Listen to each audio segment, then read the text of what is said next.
বন্ধুরা, কেমন আছো তোমরা সবাই? আশা করছি তোমরা সবাই খুব ভালো আছো।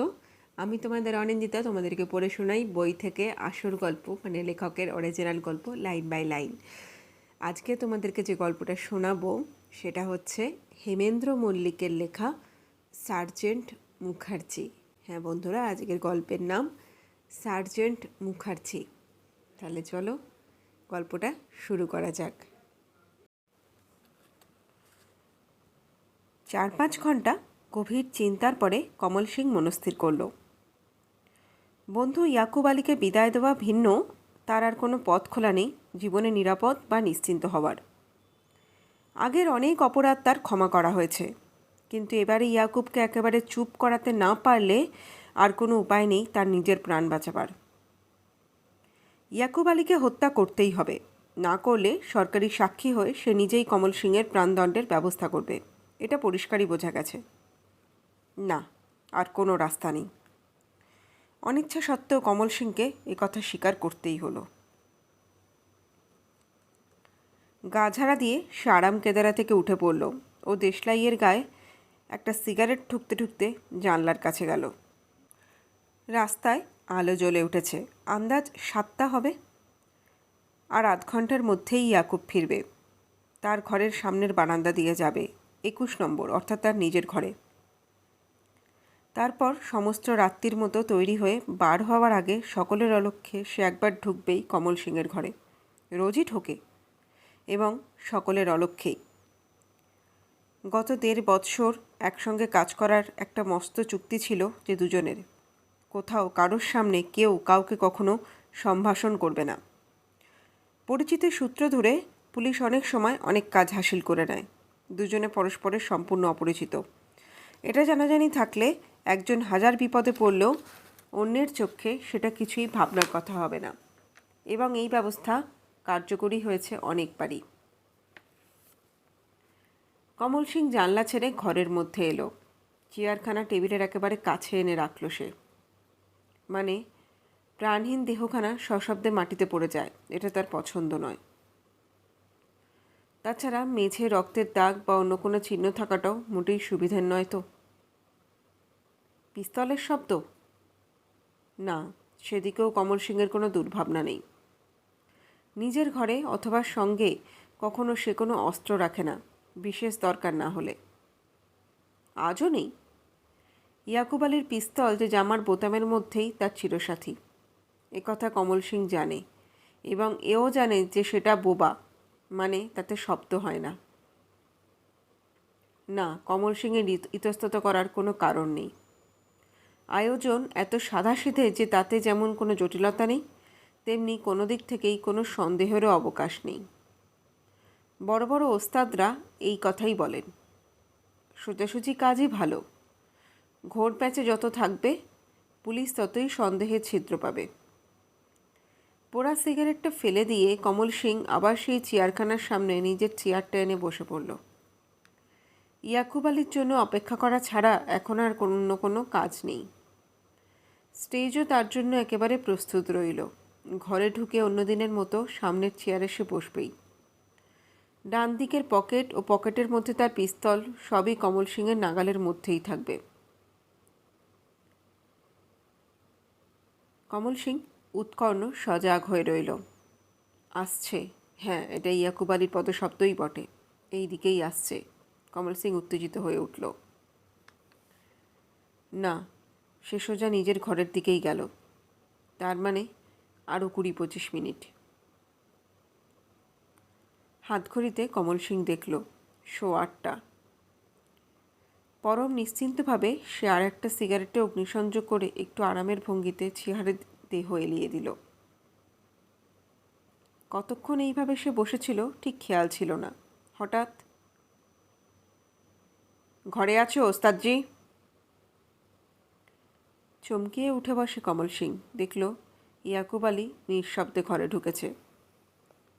এই বিষয়ে জানাশোনার মধ্যে ইয়াকুব আলীর জোড়া ছিল না।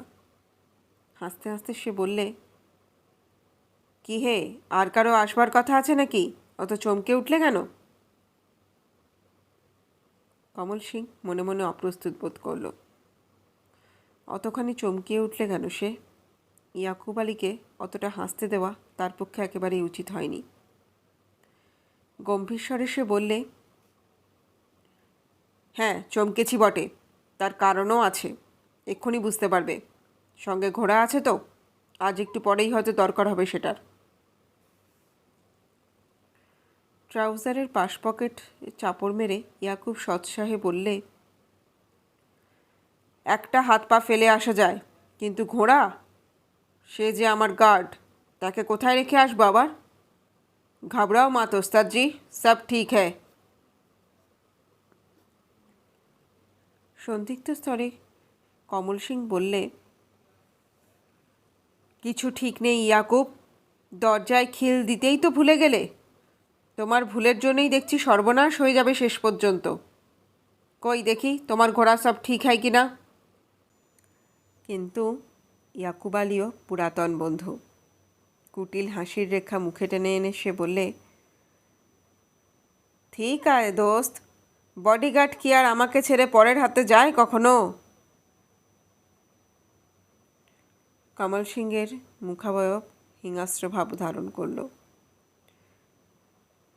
পিস্তলটা দেখতে দিলে না কেন ইয়াকুব? তার সন্দেহ কি এর মধ্যেই জাগরিত হয়েছে? কেন তার এই সন্দেহ? নিশ্চয়ই গোপনে গোপনে সে বিরুদ্ধতা আরম্ভ করেছে। না হলে এর মধ্যেই পুলিশকে কিছু বলেনি তো? তাহলে আমার কাছে এই সময় আসবারই বা কারণ কি?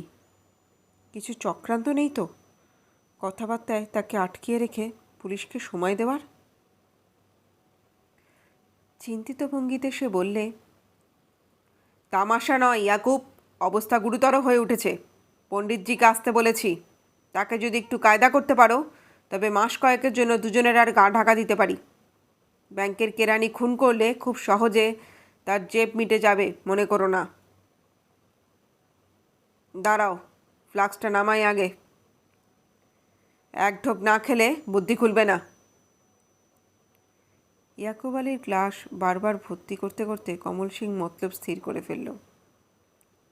একটু নেশা, একটু অসাবধান ও আলগা হয়ে পড়ার সঙ্গে সঙ্গে তাকে শেষ করে ফেলতে হবে। ইয়াকুবকে জীবন্ত এই ঘর থেকে ফিরে যেতে দেওয়া যাবে না। ইয়াকুব এই ঘর থেকে জীবন্ত ফিরে যাওয়া মানেই নিজের মৃত্যুদণ্ডকে আগিয়ে আনা।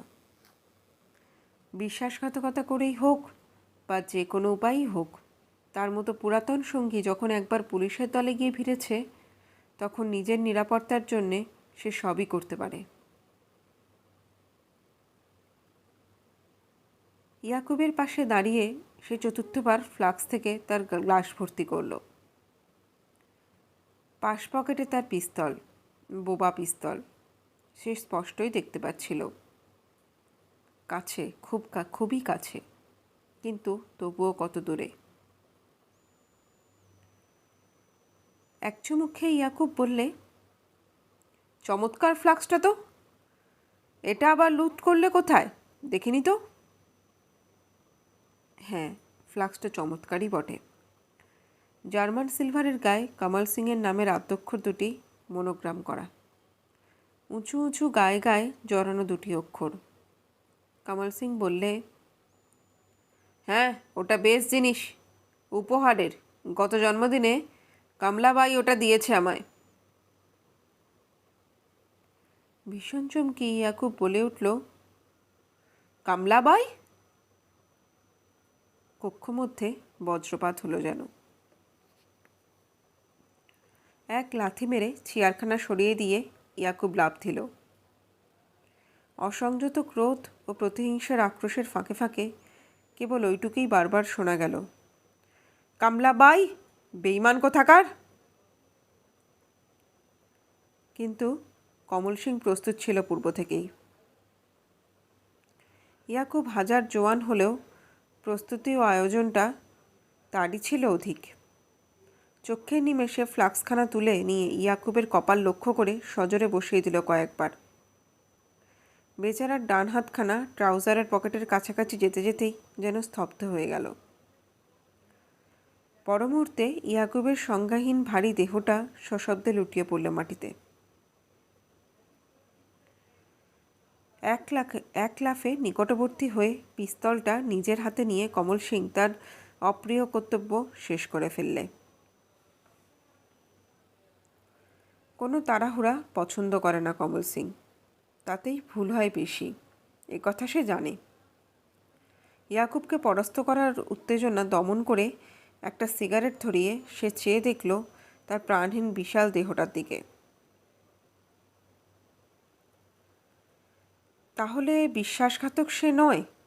যত ক্রোধ ও প্রতিহিংসা তার ওই কামলাবাইকে কেন্দ্র করে। তাকে ছিনিয়ে নেওয়ার জন্যই ইয়াকুব ইদানিং এত চুপচাপ ও সন্দেহপরায়ণ হয়ে উঠেছিল।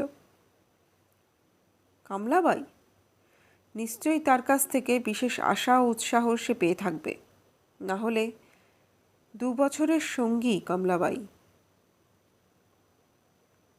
হঠাৎ উঠে পড়ে কমল সিং কামরার দরজা খুলে বাইরে তাকিয়ে দেখল। হ্যাঁ, চতুর্দিক মনের মতোই বটে, আর দেরি করা কোনো মতেই উচিত নয়। 21 নম্বরের কামরা কতটাই বা। গা থেকে জামা খুলে ফেলল কমল সিং। কাপড়ে রক্তের ছাপ লাগাতে তার কোনো ইচ্ছে নেই। তারপর আর একবার বারান্দায় গিয়ে সবটা ভালো করে তদারক করে এসে অবল্যাক্রমে ইয়াকুবকে কাঁধে তুলে ফেলল। 21 নম্বরের কামরার মধ্যে তাকে মেঝের ওপর শুইয়ে দিল এবং পিস্তলটা তার হাতের কাছে রেখে কমল সিং দরজাটা বাইরে থেকে বন্ধ করে দিল। ঘণ্টাখানিক পর নিচের হোটেল থেকে খাওয়া দাওয়া সেরে কমল সিং খবরের কাগজখানা নিয়ে বিছানায় শুয়ে সিগারেট টানছে। আজকে রাতটার জন্য কোথাও সরে পড়ার কথাটা তার মনে হয়েছিল একবার, মানে ঘটনাস্থলে অনুপস্থিত থাকার যুক্তি হিসাবে। কিন্তু একটু চিন্তা করে সে এই যুক্তিটাকে গ্রহণ করলে না। যে লোক প্রত্যহ রাত্রে নিজের ঘরে থাকে, ঠিক ঘটনার রাত্রিতেই সে বাইরে কাটায় কেন? যে কোনো লোকেরই এই প্রশ্ন মনে উদিত হতে পারে। রাত 10:30, আর আধ ঘন্টা পরেই সাবধানী ভদ্রলোকের মতো আলো নিভিয়ে সে দরজায় খিল এঁটে দেবে রাত্রের মতো। কিছুক্ষণ আগে বারান্দায় একটা চিৎকার শোনা গিয়েছিল এবং হোটেলের ম্যানেজার ও অন্যান্য কর্মচারীদের ব্যস্ততা ও ছুটোছুটিও পড়ে গিয়েছিল। অতএব পুলিশেরও সময় হয়েছে এসে পড়বার। প্রকৃতপক্ষে যুদ্ধ এইবারই আরম্ভ হবে, এটা কমল সিং আর একবারও তার মনকে শুনিয়ে দিল। সঙ্গে সঙ্গে উঠে পড়ে আবার সমস্ত ঘরখানা তন্ন করে দেখল ঘটনার এতটুকু নিদর্শনও কোথাও কিছু আছে কিনা।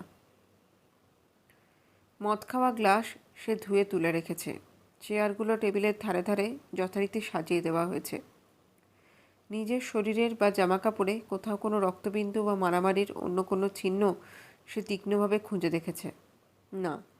সেদিক দিয়ে কমল সিংয়ের কোনো প্রকার চিন্তার কারণই নেই, কারণ ব্যবস্থা একেবারে নিখুঁত। আরও 10 মিনিট পরে দরজায় মৃদু করঘাতের শব্দ শুনে কমল সিং বিছানায় উঠে বসল। আবার ঠক ঠক ঠক। কমল সিং বলে উঠল, কে? ভেতরে এসো। সুদর্শন যুবক সার্জেন্ট ঘরে ঢুকে সহাস্যে বললেন, গুড ইভিনিং কমল সিং, শুয়ে পড়েছেন নাকি? টেবিলের ধারে চেয়ারখানা আগিয়ে দিয়ে কমল সিং বললে, ঠিক শুয়ে পড়িনি, তবে আয়োজন করছিলাম। কি ব্যাপার মিস্টার মুখার্জি? ভ্রু তুলে সপ্রশ্ন দৃষ্টিতে চেয়ে সার্জেন্ট মুখার্জি বললেন, কেন, তুমি শোনোনি কি ব্যাপার? 21 নম্বর ঘর তো বেশি দূরে নয় কমল সিং। সন্দেহের ভঙ্গিতে কমল সিং বললে, 21 নম্বর ঘর? সেটা তো যদ্দূর জানি এই লাইনেই।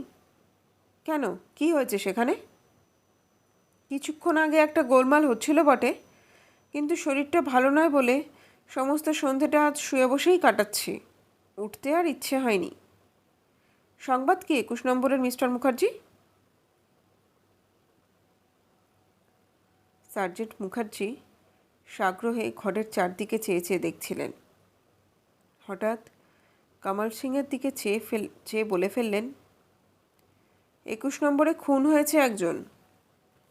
সাইলেন্সার লাগানো পিস্তল দিয়ে। মুশকিল হচ্ছে ওইখানে একটা শব্দ নেই, কিছু নেই, কোনো চিহ্নই নেই তদন্ত আরম্ভ করবার। কমল সিং মনে মনে আশ্বস্ত হয়ে উঠল, কিন্তু ঘরের চারদিকে অত দেখছে কি সার্জেন্ট মুখার্জি? হুইস্কির গন্ধ পেয়েছে নাকি? কিন্তু তাতেই বা কী প্রমাণ হবে? কলকাতায় হুইস্কিখোর লোকের অভাব কি নাকি? তবু ক্ষণকাল পরে সে একটু হেসে বললে, বড়ই মুশকিলে পড়েছেন মনে হচ্ছে, তাই না? দাঁড়ান, একটু টনিক দিই আপনাকে, ব্যাপারটা একটু সোজা হয়ে যাবে তাহলে। উঠে টেবিলের কাছে এসে কমল সিং ফ্লাস্কটা তুলে ধরল। না না, কাজের সময় এসব কখনো খাইনি আমি। বাহ, চমৎকার ফ্লাস্ক তো দেখছি এটা। একটু সাহায্য করবে আমায় কমল সিং? মানে তোমার পরামর্শটা একটু কাজেরই হবে বলে আমার ধারণা। হেজিপেজি রাস্তার লোক তো আর নও তুমি। সহাস্যে কমল সিং বললে, সাহায্য? কি সাহায্য? চেয়ার থেকে উঠে পড়ে সার্জেন্ট মুখার্জি বললেন, 21 নম্বরে এসো একবার আমার সঙ্গে। আমার একলার মাথায় ঠিক খেলছে না ব্যাপারটা ভালো করে। পরম আশ্বস্ত কমল সিং উৎফুল্ল স্বরে বললে, চলুন। 21 নম্বরের ভেতরে ও বাইরে 4-5 জন কনস্টেবল পাহারায় ছিল। ঘরের মধ্যে আসতেই একজন সেলাম ঠুকে বললে, টেলিফোনে খবর আছে সাহেব, আপনি এলেই ফোন ধরতে বলেছে, লালবাজার। কমল সিংয়ের দিকে চেয়ে সার্জেন্ট মুখার্জি বললেন, টেলিফোনটা ধরে নি কমল সিং, ততক্ষণ দেহটা একবার পরীক্ষা করে দেখো তুমি। তোমার পরামর্শ চাই আমি। পরমুহূর্তেই কমল সিং সেই রাত্রে প্রথমবার বিপদের গন্ধ অনুভব করল। টেলিফোনের কথাবার্তা কিছুই সে শুনতে পায়নি, কেবল একটা কথা ছাড়া, কামলাবাই বলেছে। কমল সিংয়ের উত্তেজনার প্রবল হয়ে উঠল। কামলাবাইয়ের সন্ধান এরা পেল কি করে? ইয়াকুবের হত্যার সঙ্গে তার যোগাযোগ এরা জানল কোথায়? কি বলেছে সে? মুখার্জি রিসিভার রেখে কমল সিংয়ের কাছে এলেন। কমল সিংয়ের সমস্ত শরীরটা যেন আচমকা একটা বাঁশপাতার মতোই কেঁপে উঠল। পিস্তল নয়, পিস্তল নয় কমল সিং, কপালের থ্যাতলানোটা একবার দেখেছ? সাবার হলো কিসে বলতে পারো? আর তোমার আবার হলো কি? যাচ্ছ কোথায় কমল সিং? চৌবে, পড়িয়ে দাও এবার, আর দেরি করে লাভ নেই। হাতকড়া লাগানো কমল সিংয়ের দিকে চেয়ে সহাস্যে সার্জেন্ট মুখার্জি বলেন, অনেক খুন দেখেছি, কিন্তু খুনের সঙ্গে এমন নাম সই করতে কাউকে দেখিনি আমি কমল সিং। বুঝতে পারলে না এখনো? তোমার ফ্লাক্সের মনোগ্রামটার কেমন পরিষ্কার ছাপ উঠেছে দেখেছো ইয়াকুবের কপালে? আরও শুনতে চাও? আচ্ছা, শুনেই নাও তবে। তোমরা দুজনেই আজ হুইস্কি খেয়েছো। দুটো ঘরেই গন্ধ ভুরভুর করছে। বারান্দায় ঠিক 3 ফোঁটা রক্ত পড়েছে, শেষেরটা তোমার দরজার চৌকাঠে। তাই দেখেই তোমার ঘরে আমি ঢুকি প্রথম।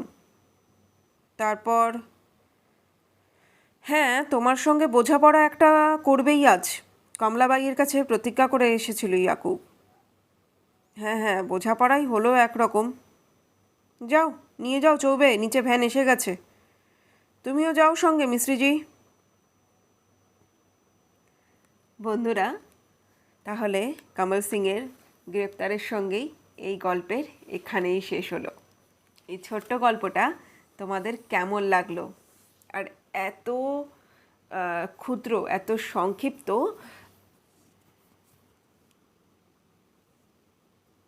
এভিডেন্সের মাধ্যমে যেভাবে সার্জেন্ট মুখার্জি কমল সিংকে পাকড়াও করলো, সেইটাই বা তোমাদের কেমন লাগলো? কমেন্ট করে কিন্তু অবশ্যই জানিও। ভালো লাগলে একটা লাইক করতে, আর নতুন হলে আমার চ্যানেলটাকে সাবস্ক্রাইব করে দিতে কিন্তু একদম ভুলো না। আজ তাহলে পরে এখানেই বিদায় নিচ্ছি, এখানেই বলছি টাটা। সবাই ভালো থেকো, টাটা।